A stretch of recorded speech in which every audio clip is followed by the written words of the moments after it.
Insinyur itu adalah sebuah profesi, sama seperti kedokteran gitu, dokter gitu. Sarjana teknik itu adalah gelar akademis dan itu melekat di diri kita untuk seumur hidup. Ya, termasuk yang insinyur ini, PSPPI ini adalah gelar akademik yang melekat selamanya. Kita sebagai insinyur ini diharapkan memberikan peran yang penting gitu lah, dalam artian untuk memberikan side view gitu, bagaimana mengawal infrastruktur ini supaya bisa betul-betul dikembangkan sesuai dengan yang ada gitu ya, yang sesuai dengan yang dimau oleh pemerintah kota begitu.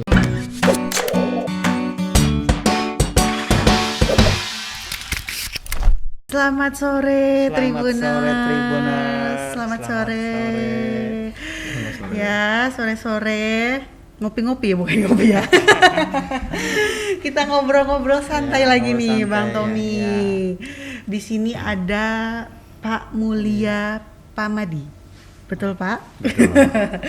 Pak Mulia ini selaku apa, Bang Tommy? Itu ketua pengurus wilayah PII Kepri ya Pak Mulia ya. PII Persatuan Insinyur Indonesia. Iya, betul. Untuk Kepri ya berarti ya, Pak? Ya, untuk Provinsi Kepulauan Riau. Oke. Dan kemudian ada juga Pak Prastiwo Anggoro. Siap. Nih, Pak Prastiwo ini kita panggilnya Pak Pras gitu ya? Pras saja. Oh, Pras aja. Nggak mau dipanggil Pak ya?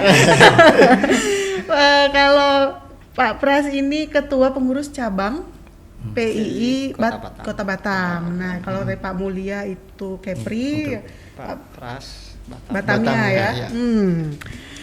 Kita kedatangan insinyur hebat nih.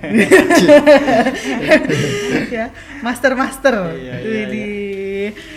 Ya, sesuai dengan topik kita hari ini ya. Hari ini kita bahas tentang kontribusi insinyur dalam pembangunan Kepri. Ya. Jadi kita akan bahas seputar insinyur. Kalau dulu apa film Sidul Anak Sekolahan itu? Tukang insinyur. Iya kan, kayaknya insinyur udah keren banget pada zaman itu kan, Pak.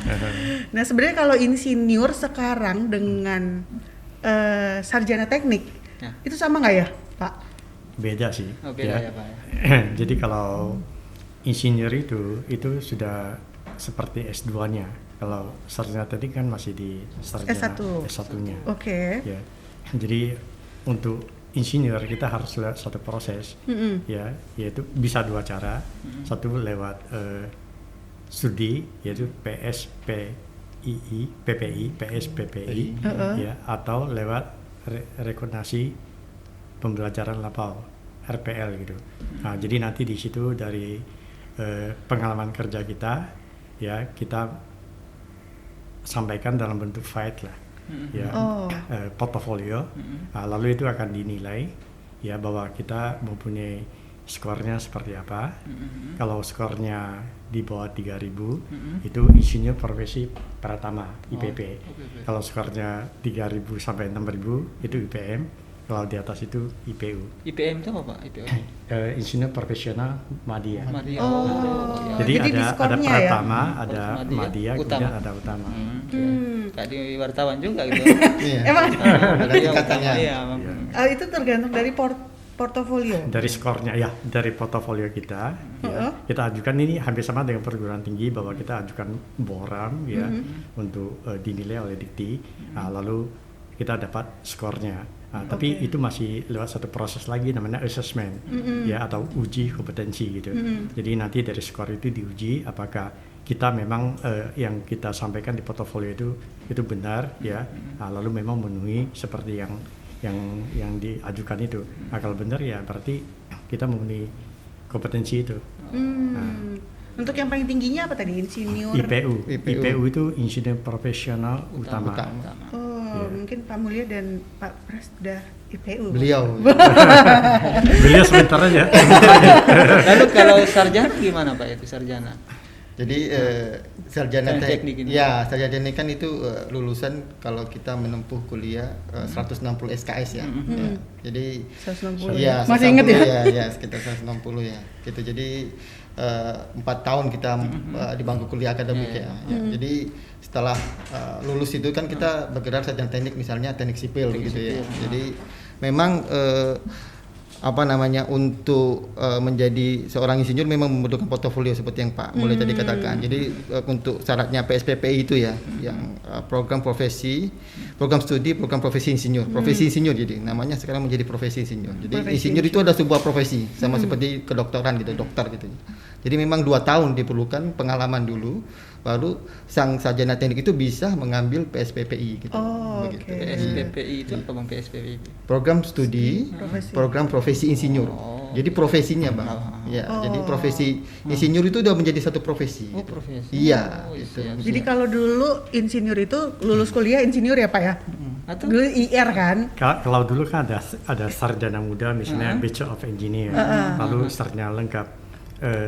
Saya koreksi sedikit tadi ya. Kalau sarjana muda itu 154 SKS gitu. Kalau sudah sampai sarjana lengkap itu kira 160. Jadi sekarang begitu kita S1 itu rata di 140 sampai 144 SKS gitu. Nah, lalu kita lihat PPI ya, kira-kira 20 SKS jadi 160-an gitu.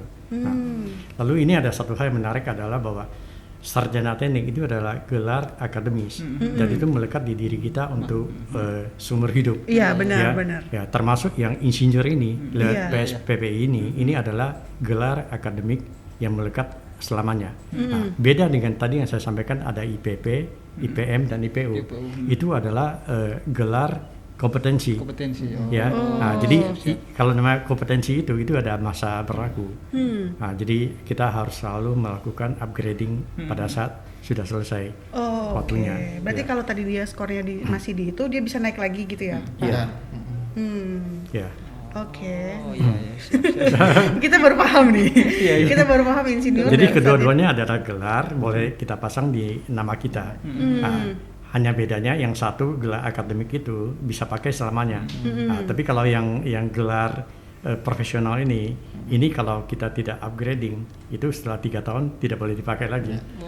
Dia per 3 tahun, per 3 tahun. 3 tahun? 5 tahun. Oh 5, kita 5 ya? Oh sorry 5 tahun. Nah. 5 tahun. Jadi dia harus di-upgrade terus. Kalau setelah 5 tahun gak ini, dia akan nanti kita bisa perpanjang, ya kan begitu nanti melalui uji kompetensi lagi gitu ya. Iya gitu. Atau nanti kalau memang sudah tidak bisa perpanjang ya, dalam artian yang bersangkutan sudah tidak ingin memperpanjang ya dia berhenti sampai situ, tidak berhak lagi memakai gelar tersebut begitu. Bang, kira-kira apa sih keuntungan atau manfaat dari gelar kompetensi itu? Kalau tidak aktif lagi, dia tidak bisa buat apa-apa lagi atau gimana? Makanya dia harus di-upgrade lagi tuh, Bang. Iya. Ini sebenarnya gelar PI ini sebenarnya pelaksana undang-undang dari Undang-Undang Kesinjuran itu. Jadi nomor 11 tahun 2014. Jadi memang di undang-undang itu juga menyebutkan ada 3 tahapan insinyur profesional gitu kan. Jadi telah disebutkan oleh Pak Mulya tadi yang pertama, madya sama utama. Nah, output dari 3 tingkatan ini adalah terakhirnya kita memegang yang namanya surat tanda registrasi insinyur. Jadi sebagai license of work gitu ya. Ya, begitulah. Jadi pada saat misalnya saya berpraktik kesinjuran di lapangan. Nah, inilah license saya. Begitu. Jadi inilah fungsinya kenapa kita harus mengambil STRI tersebut, insinyur tersebut gitu. Saya tambahkan sedikit ya. Jadi kenapa kita penting untuk mengambil insinyur profesional itu ya. Sekarang kita ada amanah undang-undang yang tadi disampaikan Pak Pras ya, bahwa itu ada undang-undang nomor 11 tahun 2014. Itu di pasal 10 mengatakan bahwa setiap insinyur yang melakukan praktek keinsinyuran itu wajib memiliki STRI. STRI yang tadi disampaikan bahwa surat tanda registrasi insinyur. Nah, sementara untuk dapat surat itu di pasal 11 itu kita harus mempunyai sertifikat kompetensi profesional. Dalam hal ini kita namanya SIP, ya sertifikat insinyur profesional. Nah, di situ ada 3 kategori yang tadi IPP, IPM dan IPU. Nah, dengan memenuhi itu kita bisa dapat STRI. Tanpa STRI kita punya sanksi gitu. Nah, pasal 15 mengatakan ada sanksi administratif. Jadi andai kata kita bukan insinyur profesional, kita lakukan praktek keinsinyuran, ya kita bisa ditegur atau kita juga bisa dihentikan sementara praktek keinsinyuran. Misalnya kita lagi bangun proyek, ya kita bisa di stop. Nah, lebih parah lagi di pasal 50 ya. Jadi kalau itu terjadi itu ada itu ngomongnya agak kenceng. Itu ada hukuman denda, ya juga ada pidananya, ya Oke. tergantung pelanggarannya sampai di mana gitu. Oke.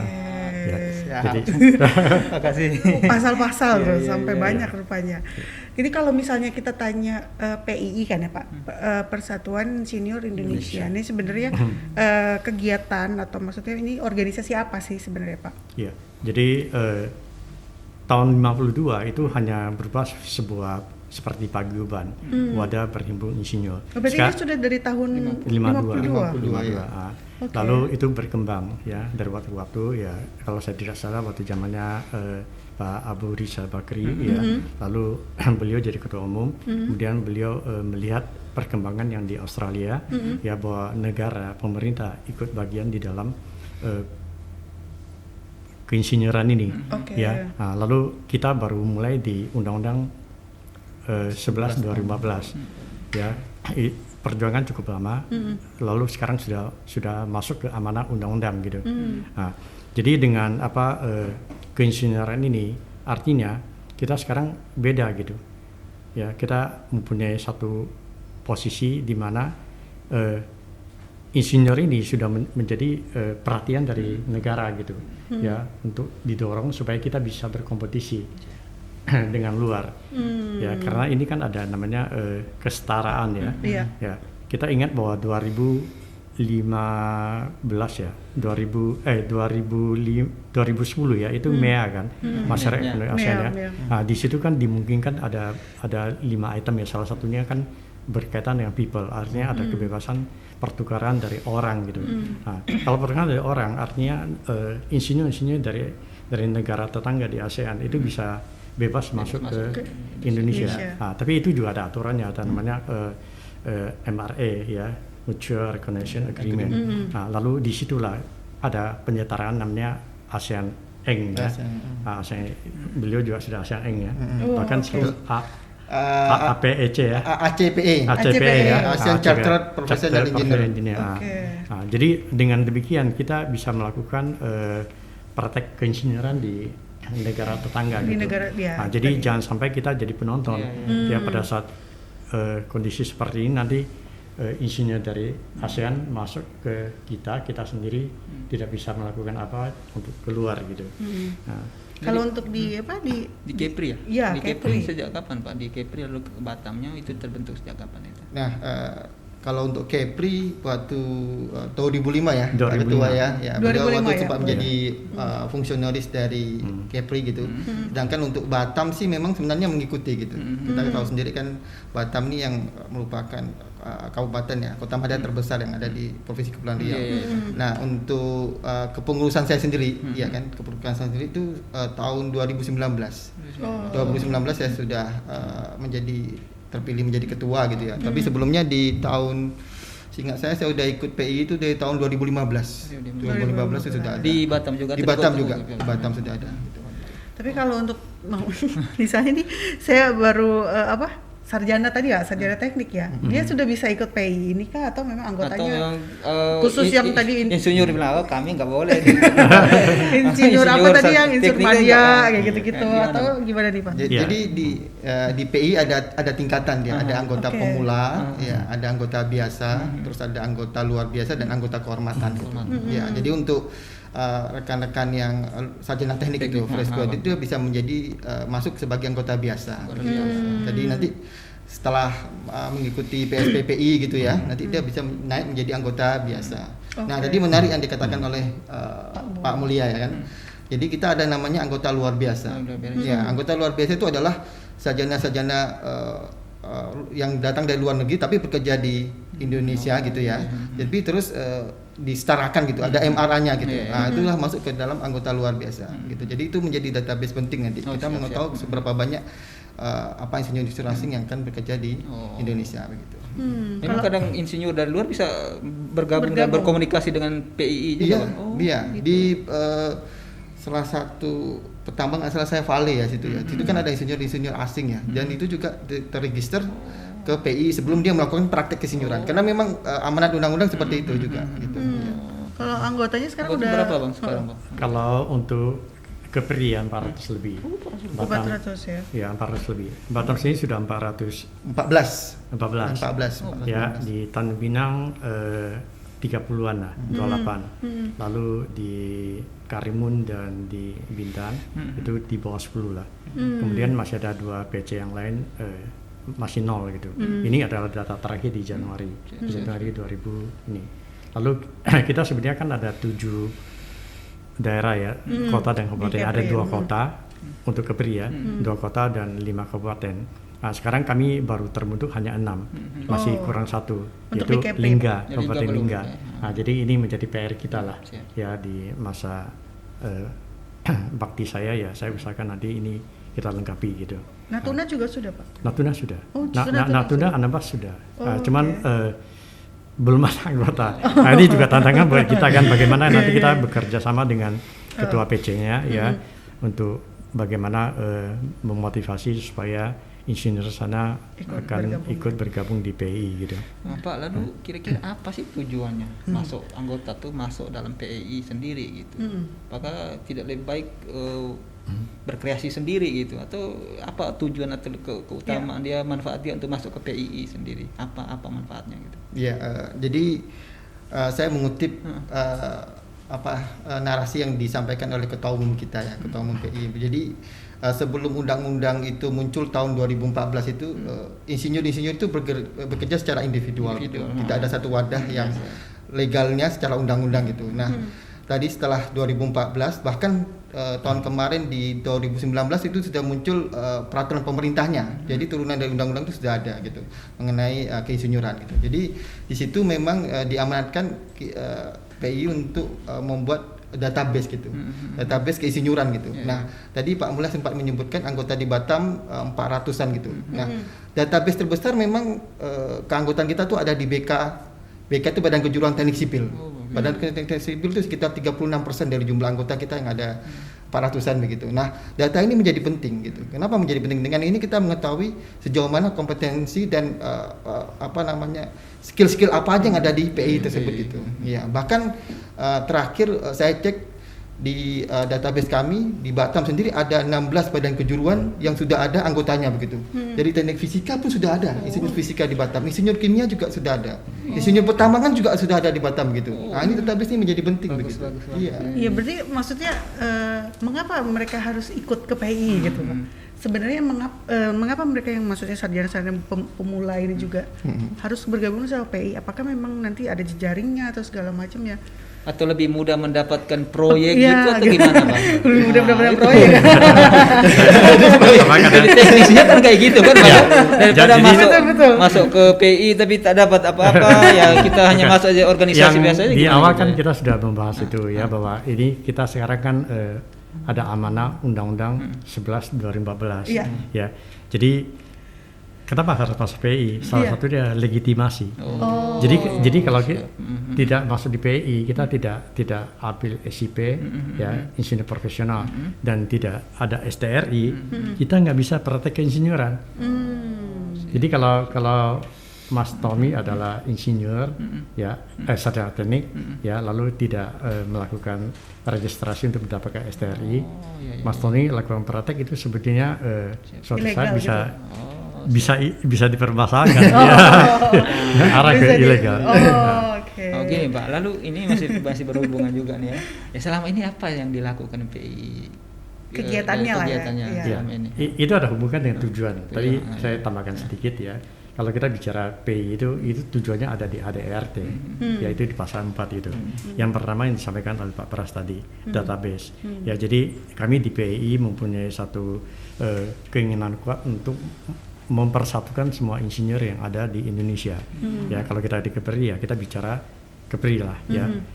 Mulai dari lulusan-lulusan yang ada di perguruan tinggi sekarang kita juga punya banyak perguruan tinggi punya lulusan ya, jadi kita akan bekerja sama dengan perguruan tinggi ya supaya mempunyai database tentang lulusan-lulusan masing-masing perguruan tinggi ya.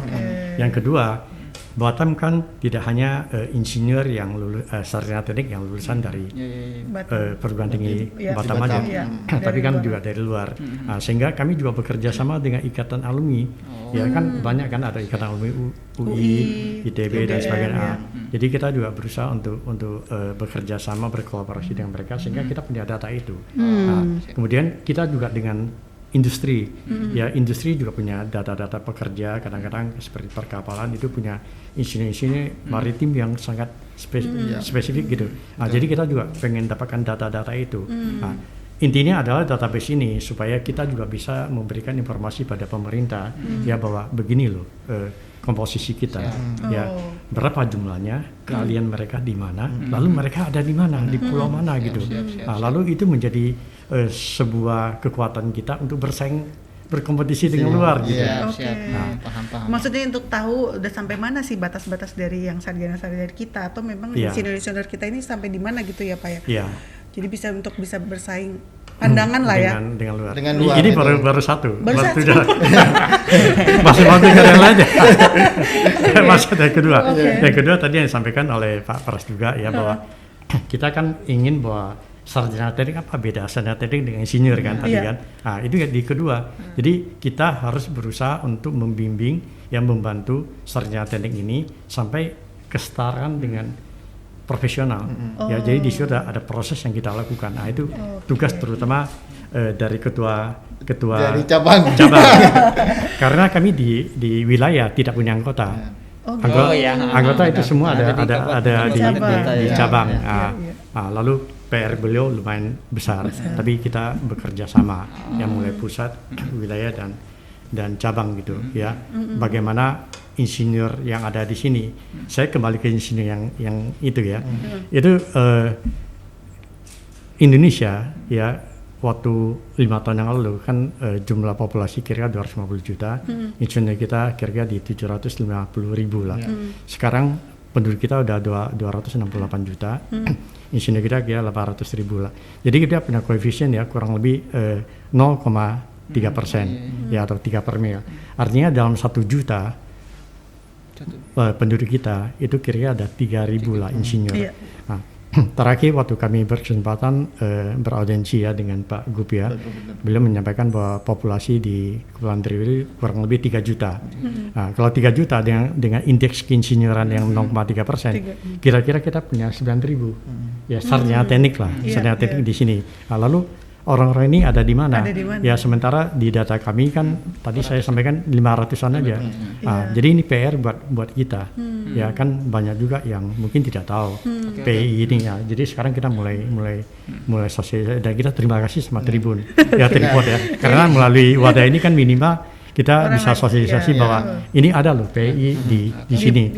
Ya mari insinyur kita gabung di sini ya. Lalu ada 3 yang lain ya, saya singkat aja, kurang lebih sama dengan perguruan tinggi. Ada Tridharma perguruan tinggi. Di situ ada dorongan insinyur untuk melakukan pengabdian masyarakat. Insinyur melakukan penelitian ya supaya bisa bantu pemerintah. Ya misalnya kita bicara banjir ya. Jadi kita semua pikiran di situ. Lalu terakhir adalah pembelajaran. Pembelajaran ini salah satu menurut saya sangat unggul di PI. Ya jadi teman-teman insinyur ngapain masuk? Selain tadi kita bicara legitimasi ya, kita juga bicara bahwa begitu kita gabung di insinyur ini, itu banyak sekali pengetahuan kita itu bertambah. Karena kita kan kalau jarang baca buku atau baca koran, itu keteknikan itu perkembangan kita nggak tahu. Tapi kalau di PI ini selalu ada di pusat, itu banyak sekali ahli-ahli, profesor, doktor dan sebagainya. Ya mereka sharing ilmunya di webinar dan banyak sekali ya. Bahkan kalau nanti Mbak Nita mau ikut saya share ke ini bisa ikut terus gitu. Saya bukan sarjana teknik Pak. Untuk pengetahuan aja. Anggota biasa. Jadi hari ini aja kita punya 2 acara webinar hari ini. Berarti kalau dibilang kegiatan-kegiatan dari PI sendiri salah satunya tadi webinar, Pak. Ya, sharing knowledge ya. Sharing knowledge itu. ya. Oke. Ya. Selain itu maksudnya ada aksi sosial gini, juga atau apa? Kalau saya itu begini Pak Pras ya. Kita punya organisasi, yang saya melihat tuh kalau kita punya organisasi, kita punya power ya untuk bisa mempengaruhi kebijakan pemerintah gitu ya. Itu yang asumsi saya gitu. Kalau misalnya kehadiran PII ini tadi kan sempat Pak Mulia bilang gubernur sempat mengundang dan berbicara soal harus butuh 9.000 lagi kan insinyur itu. Ya, sementara kita kan masih 4.500. Nah, apakah hanya sebatas anggota itu, tapi pemerintah selama ini memakai nggak anggota dari PII di dalam wilayah kita ini gitu. Misalnya dalam proyek mereka pakai kita nggak, ataukah mereka hanya hanya butuh anggota aja, tapi anak-anak di dalam lokal sini kita nggak diberdayakan, gimana tuh Bang? Ya, ini menarik pertanyaannya. Jadi ini saya ambil referensi yang tadi pagi kita ikutin salah satu sharing knowledge dari BK Teknik Sipil gitu. Jadi mengenai bagaimana ketahanan infrastruktur sipil terhadap bencana alam gitu ya. Jadi dalam 4 narasumber itu tiganya itu profesor gitu. Jadi ada yang ahli dari teknik bangunan gitu, ada ahli geologi juga begitu ya. Di situ berbicara gitu. Jadi selama ini memang untuk bencana-bencana yang terjadi itu biasanya kita tuh menjadi sebagai action saja gitu, tapi kita tidak mengambil root cause-nya, apa sih permasalahannya di situ. Nah itu tadi juga menjadi menarik. Jadi at the end dari webinar itu menjadi salah satu rekomendasi dari PI sendiri untuk memberikan input kepada stakeholder yang bersangkutan gitu. Jadi kedepannya memang harus ada satu studi komprehensif mengenai satu bencana gitu. Apa sih masalah di situ gitu. Nah, tadi menyangkut yang Bang Yaakob bilang. Jadi memang fungsi dari PI ya seperti itu gitu. Jadi untuk memberikan input ya kepada stakeholder itu. Bagaimana peran insinyur itu dalam ketahanan suatu permasalahan begitu ya. Di situ sudah sebenarnya di tingkat pusat sudah bermain di situ, Pak. Ya. Tingkat pusat ya. Iya, tingkat pusat sudah seperti itu ya. Oke. Ya, menarik juga nih kan. Iya, jadi kalau misalnya ditanyakan tadi terkait infrastruktur ya, kita langsung masuk ke infrastruktur mungkin Bang Tom.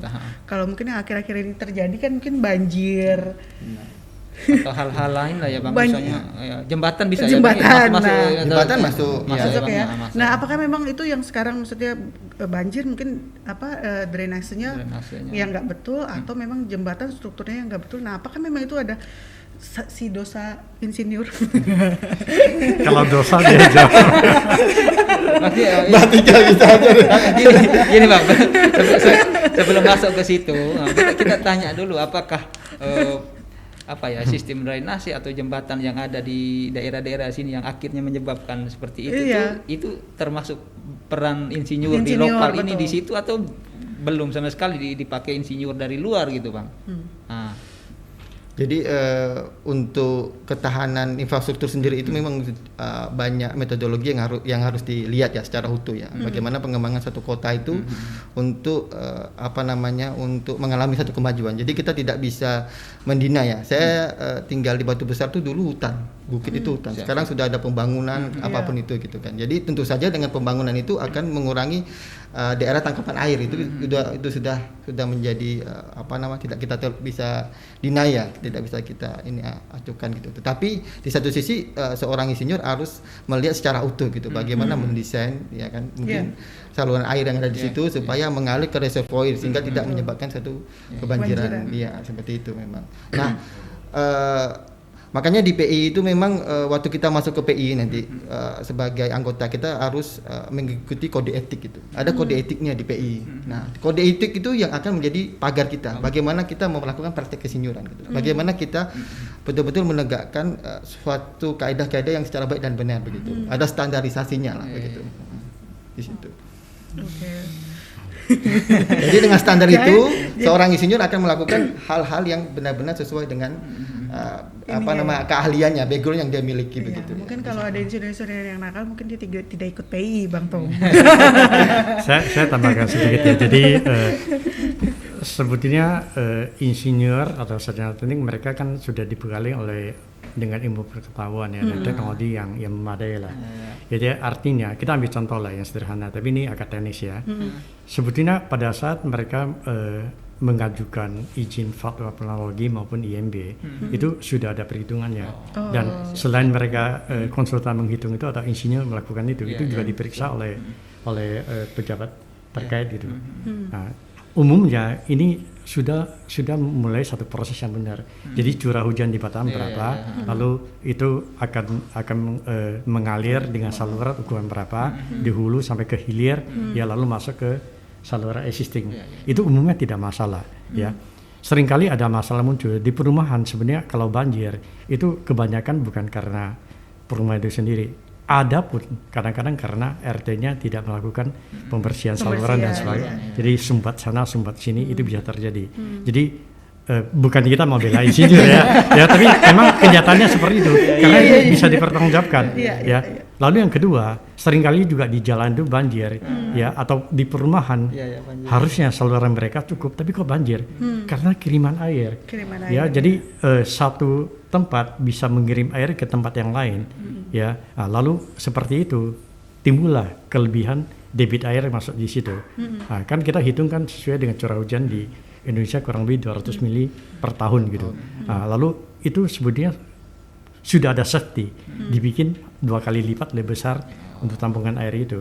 Nah, tapi kalau kayak kejadian di Januari ini kan agak beda ya, artinya memang curah hujan sangat tinggi. Nah, tapi walaupun curah hujan tinggi, kita termasuk yang agak parah, kita di Batam, di Tanjung Pinang.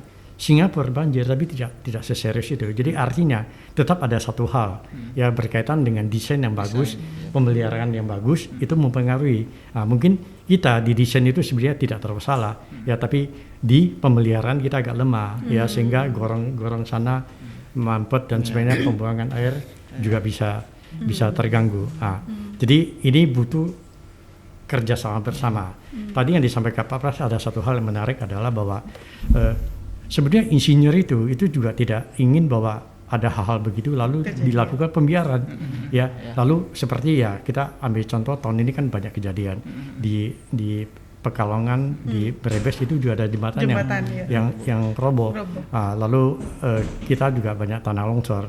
Lalu itu tantangan buat insinyur ya, bahwa itu tidak akan dibiarkan begitu, itu harus diteliti ya. Jadi tadi di pusat juga sudah berusaha untuk bikin komite. Mungkin nanti kita daerah juga akan coba seperti itu ya. Ada kejadian-kejadian tertentu kita akan mengambil datanya sehingga kita bisa menindaklanjutin ya, ini permasalahannya apa ya. Nah, sehingga ke depan itu bisa diantisipasi ya. Memang kalau kita bicara ini ya, ini tadi Pak Pras ada bilang metodenya itu ada banyak ya. Ada yang metode yang kita lakukan sesuai dengan aturan SNI ya. Lalu kita mempunyai sertifikator berapa itu kita ikutin karena ini ditentukan oleh negara dan kita wajib mengikuti. Nah, tapi itu kan kondisi dengan pertimbangan tidak ada ekstrimnya. Pada saat ada ekstrim, kejadian ini berbeda.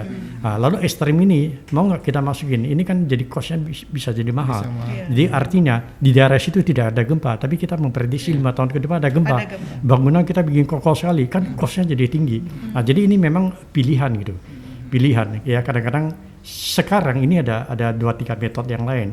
Ya seperti misalnya risk based metode ya. Jadi dia melakukan analisa berdasarkan risiko. Nah, kalau itu bisa besar ya. Daerah situ tidak pernah terjadi gempa, tapi kemungkinan kita Indonesia ada gempa, lalu didesain ada gaya lateral yang mungkin akan terjadi. Nah, sementara ada lagi metode yang beda lagi. Nah, itu metode yang berkaitan dengan kebutuhan pemakaian. Jadi kalau memang tidak seperti itu, kenapa kita harus desain sekaku gini? Itu untuk pengiritan. Nah, jadi ini pilihan. Nah, makanya kita sekarang berada di tengah-tengah, yaitu kita ikutin aturan pemerintah ya, bahwa sesuai dengan SNI kita harus seperti ini ya, itulah kita lakukan. Yang dilakukan. Kalau kayak gini Pak Wali Kota atau Bu Wali Kota Tanjung Pinang dengar penjelasan kayak gini, nanti setelah ini pasti banyak insinyur yang diangkat jadi staf khusus kan, penasihat ya. Iya betul. Tadi ada hal yang menarik juga. Jadi Pak Mas Tony bilang apakah pembangunan di sini memakai orang-orang dari PI Iya. ya.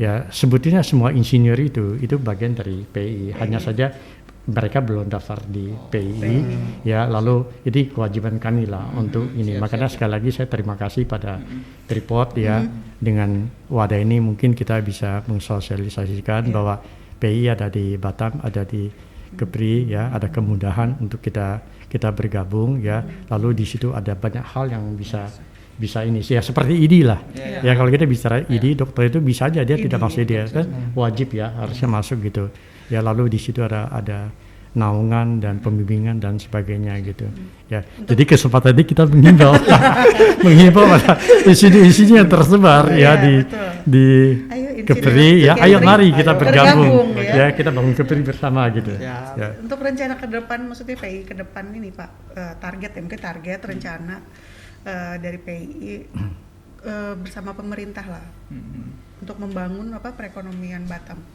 Apa Pak kira-kira programnya dari PI sendiri ya? Pasti tadi yang tadi kita sampaikan ada beberapa hal terkait dengan data dan lainnya ya. Nah, lalu tentunya insinyur itu sebetulnya hari ini kita duduk di sini, meja ini di yang desain ini insinyur juga gitu. Ya, ini kekuatan. Kalau kita duduk ini kenapa pakai besi gitu? Lalu mic yang kita pakai ini insinyur juga. Ya, sekarang ada AC yang kita pakai, udara kita biar insinyur di belakang itu. Lalu ada dinding ini, kenapa ada insinyur? Jadi insinyur itu luar biasa. Itu semua kebutuhan daripada kehidupan ini di belakangnya insinyur. Jadi insinyurnya jangan dibayangkan hanya insinyur teknik sipil. Memang ya kita lihat bangunnya teknik sipil. Tapi kalau kita lihat AC itu kan dari mechanical. Ya lalu kita bicara ini mungkin dari elektro dan lain-lain gitu. Nah, jadi banyak sampai terakhir yang kita bicara maritim itu ya, perikanan, kelautan itu insinyur juga gitu. Insinyur perikanan. Ya ada insinyur perikanan, ada pertanian juga kan. Pertanian. Ya. Jadi sangat luas. Ya. Bidangnya sangat luas. Berarti semuanya yang dari bagian-bagian itu udah masuk dalam PII semuanya, Bang? Iya, di PII kan ada 28 BK tadi yang saya katakan. Ada BK itu ada badan kejuruan. Jadi seperti yang kata Pak Mulai katakan tadi, ada teknik sipilnya, ada teknik mesinnya, ada teknik perikanannya, pertaniannya, itu semua dalam satuan insinyur gitu disebut di PII begitu, Pak. Jadi dengan itu kan udah ada wadahnya, kalau misalnya ada pemerintah mau butuh ini pengembangan bidang ini, tinggal dia bisa tinggal berkolaborasi gitu. Jadi datanya seperti apa yang dibutuhkan berapa orang banyak gitu ya. Misalnya insinyur pratamanya atau madianya atau utamanya berapa orang, kita bisa memberikan data kepada pemerintah. Contohnya lah ini kalau jembatan Babin ini kalau dibangun gitu. Apakah kita punya insinyur punya kemampuan itu? Nah, kan kira-kira begitu. Ya kalau ada PI nanti akan ke data. Data itu yang kelihatan. Oh, ini udah pengalaman bangun jembatan Bareang ya. Ada database ya Pak. Mungkin Suramadu dia juga sudah ada pengalaman di situ. Ya jadi kita nggak butuh insinyur dari luar lagi gitu. Itu yang dimaksudkan, bagus. Jadi bergabunglah dengan PI ya. Supaya database-nya ada di dalam situ. Jadi bisa direkomendasikan. Benar kan? Jadi kalau misalnya kita mau bangun proyek apa juga, kita sebenarnya tinggal datang ke PI. Benar nggak sih Bang Tom? Ya kan? Minta rekomendasi ya. Jadi Mbak Nita ambil siapa? Komunikasi ya. Salah jurusan. Kalau ngelihat yang insinyur-insinyur muda ya, insinyur milenial sekarang, menurut PI sendiri gimana Pak? Yang lebih ke milenial ya? Lebih ke milenial, insinyur milenial. Mungkin kalau di organisasi struktur kita di ADRT itu ada yang namanya Forum Insinyur Muda, gitu. FIM gitu namanya. FIM ya. Jadi ada itu juga diberi apa juga ya, Bang? Ya diberi satu kelompok ya dari struktur organisasi di pusat namanya FIM. Nah nanti memang itu berisi dari insinyur-insinyur muda ya yang baru lulus kuliah gitu, untuk bergabung ke situ untuk mewadahi para milenial itu berkreasi di sana gitu ya. Nah ini nanti juga kita harapkan ke depan ini kita bisa berkolaborasi dengan alumni teknik sipil atau alumni teknik lah begitu yang ada di perguruan tinggi untuk bergabung ke dalam FIM-nya nanti yang akan yang ada di wilayah gitu ya Pak Ketua ya. Kalau di Batam sendiri memang organnya masih ke dalam organ yang komite asistensi tadi untuk data maupun untuk pelatihan begitu. Jadi insinyur milenial ini kita harapkan ya nanti bisa anak-anak muda yang baru lulus sarjana teknik ini ya bisa bergabung ke kita juga ya, semakin mudah persyaratannya begitu. Ya, untuk informasi Bang Tommy, Pak Mul ini baru dilantik di tanggal 30 Januari kemarin ya Pak? Iya. Ya, selaku ketua pengurus wilayah gitu. Kepri ya Pak ya. Kepri. Tapi kita larinya udah kencang. Oh, iya. Karena digas sama ketua cabang. Kalau menurut Pak Pras dan Pak Mul, dari Batam sendiri infrastruktur apa sih sebenarnya harus kayaknya ini masih harus dibenerin nih, ini harus lebih dikembangkan Perlu lagi. insinyur turun tangan. Nah, gitu ya. infrastruktur yang seperti apa gitu? Ya, waktu pelantikannya beliau ini di tanggal 30 Januari 2021 itu kan dihadiri oleh Bapak Wali Kota Batam ya Rudi. Pada saat itu juga beliau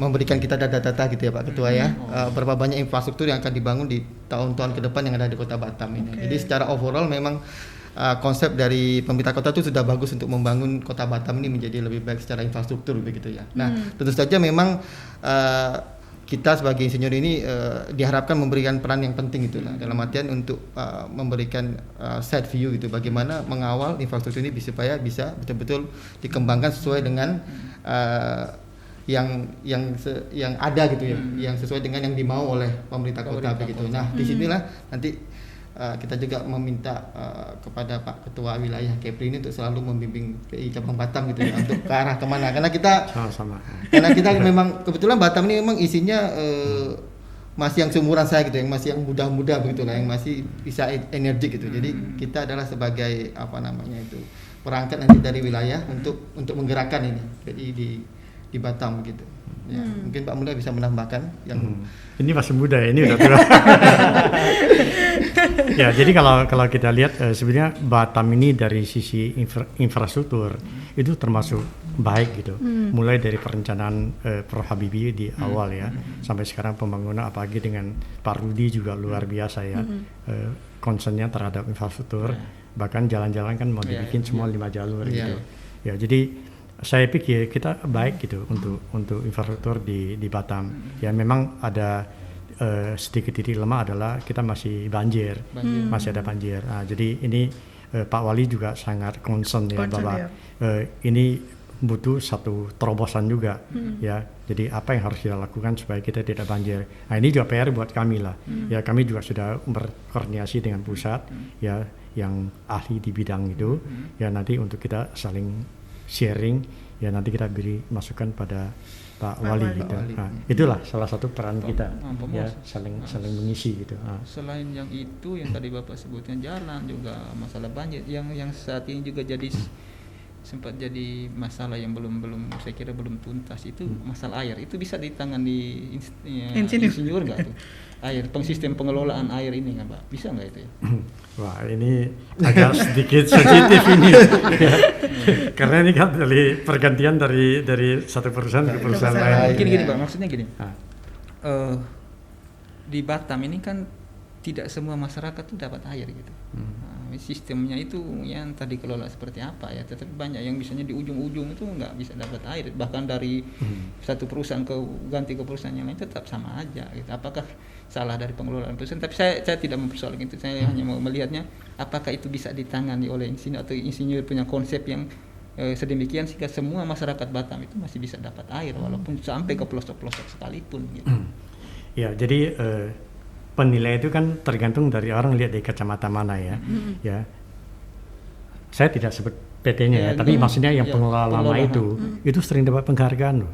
Dan kita di Batam ini termasuk pengelolaannya bagus, airnya bersih ya, lalu bahkan menggunakan pipa ABS itu boleh langsung minum. Cuman kita belum berani aja. Tapi sebetulnya bandingkan daerah lain itu kan pakai AW biasa gitu. Nah, ini ada pengendapan lumut dan sebagainya. Nah, sehingga ini bagus ya, pemipaan yang di Batam. Nah, lalu kita tahu kan sebenarnya yang lama juga sering mendapat penghargaan dan menjadi percontohan ya bagi daerah lain. Nah, sekarang yang baru kan kita belum tahu kinerjanya sampai di mana. Tapi memang betul ada beberapa daerah ya belum tersalurkan air. Ya. kita waktu saya masih di RE kan saya ikutin juga kan. Sebenarnya Batam itu hanya direncanakan untuk kurang lebih 1 juta penduduk aja. Sekarang udah sampai 1,5 juta kan. Ya, jadi sebetulnya dam kita itu juga harus siap. Jadi terakhir ini Januari kan baru banyak hujan. Sebelumnya kan nggak ada hujan. Jadi ada daerah tertentu kalau tidak ada tangkapan air itu pengolahan jadi terganggu. Nah, sehingga ke depan memang kita juga harus pikirkan bagaimana Batam ke populasi 2 juta, 2,5 juta. Lalu kita punya nggak sumber air bersih? Apakah harus dari Bintan, alirkan ke sini kayak Johor ke Singapura, atau Rempang Galang? Ya, ada yang kita bikin. Saya dengar di Galang sih ada danau cukup besar yang mungkin bisa di ini. Ya, tapi juga butuh pipa yang panjang kan. Ya. Kita percayakan lah untuk ini. Tapi menurut saya sekali lagi dari kacamata mana kita melihat ya. Kita kalau melihat masih ada yang tidak ada air, memang kita melihat sepertinya gagal. Tapi kalau kita melihat dari secara keseluruhan kualitas air dan pemenuhan, sebenarnya Batam termasuk bagus. Dan itu maksudnya emang peran insinyur di situ juga ada sebenarnya ya Pak ya, untuk melihat. Bapak kalau pernah tinggal Jakarta, airnya asin. Ini Batam. Wah, ini orang Jakarta marah nih. Pak Gubernur tahu saya ditegur ini. Nggak boleh masuk Jakarta. Mungkin ini ya Pak, closing statement Pak dari Mas Pras sama Pak Mulia mungkin. Apa sih harapannya ke depan nih PII atau dengan anak-anak muda atau dengan harapan mungkin berkolaborasi dengan dengan pemerintah apa nih? Ya, dari cabang Batam dulu Pak ya. Cabang Batam dulu ya. Dari yang muda dulu ya. Ini dulu. Jadi kalau kita sebagai fungsionaris PI yang ada di Kota Batam ini memang mengharapkan kedepannya kerjasama kita kepada stakeholder ini semakin erat gitu ya. Jadi di tahun 2019 sampai 2021 awal ini kita sudah menjaring sekitar 200-an gitu. Jadi sekarang udah 400 ya. Jadi di awal memang lumayan akumulatif ya pertambahan keanggotaan. Terus yang kedua juga seperti yang disampaikan sama Pak Mulya tadi, kita mengharapkan kedepannya banyak insinyur-insinyur Batam ini yang mempunyai sertifikasi insinyur nasional gitu. Nah, tadi Pak disebutkan ASEAN Engineer Register, terus ada ASEAN Chartered Professional Engineer. Nah, sebenarnya ada satu lagi outputnya yaitu Asia Pacific Economic Cooperation. Itu juga salah satu label ASEAN di Asia Pasifik. Jadi ada 3 tingkatan internasional yang ada di PII gitu. Jadi saya akan terus mendorong gitu ya. Insinyur-insinyur yang ada di Batam untuk mengambil level internasionalnya. Nah, saat ini kita sudah ada sekitar 15 dari 400-an itu sudah mempunyai level internasionalnya. Kita akan harapkan terus-menerus untuk bertambah. Nah, berkaitan dengan undang-undang ini yang terakhir nih, Undang-Undang 11 tahun 2014 yang mempersyaratkan surat tanda registrasi insinyur. Nah, terakhir di Batam sudah membantu sekitar 65 sampai 70 orang insinyur-insinyur yang mempunyai STRI. Nah, ini sudah ada legal praktek ini. Jadi ke depan pembangunan infrastruktur di Batam nih kalau suatu saat diperiksa sudah ada orang yang memegang STRI gitu. Nah, ini menjadi penting gitu. Jadi kita harus membentengi para insinyur-insinyur yang ada di Batam. Itu kalau yang dari saya harapkan. Harapannya. Jadi ini ada yang nakal. Sudah diambil semua. Terima kasih. Jadi harapan yang pertama adalah bahwa tripod ini bukan yang pertama, tapi akan berlanjut lagi. Ya, siap. Jadi kita terima kasih sudah diberi kesempatan ya untuk ya minimal kami bisa bersosialisasi lewat podcast ini ya. Jadi kami berharap Tribun jangan bosan-bosan mengundang kami karena ke depan yang datang tidak kami bosan. kami mempunyai jadi di kepengurusan kami ini kan ada 33 personel ya, itu 7-nya adalah S3, pendidikan S3 ya, 15-nya ada pendidikan S2, jadi ada 22 itu pendidikan S2 S3 atau 2/3-nya gitu, sisanya S1 ya. Jadi kami mempunyai narasumber yang bagus-bagus ya, jadi untuk sayang kalau Tribun tidak mengundang mereka. Kita akan fasilitasi ya. Yang kedua ya, kita ingin mengajak lah ya teman-teman yang berprofesi atau lulusan teknik ya, baik teknik sipil, teknik mesin dan sebagainya yang ada di Kepulauan Riau ya. Jadi nanti bergabunglah dengan kami di Batam, gabung di Batam, di Pinang, gabung di Pinang, ya. Nanti kalau misalnya tidak jelas yang misalnya Natuna belum tahu di mana sekretariatnya, ke PW lah. Terima kasih banyak ya untuk Terima kasih. Mbak Anita dan Ya, terima kasih. Mas Tony. Ya, Mas Tony. kita yang terima kasih ya Pak ya sudah hadir ke studio kita ini sharing-sharing lah. Jadi kayak agak tercerahkan nih ya antara insinyur dan sarjana insinyur ya. Ya, terima kasih sekali lagi Ya, Pak Pras. Terima kasih. Oke. Terima kasih Tribuners ya. Ketemu lagi ya. Sampai jumpa. Sampai jumpa. Dah.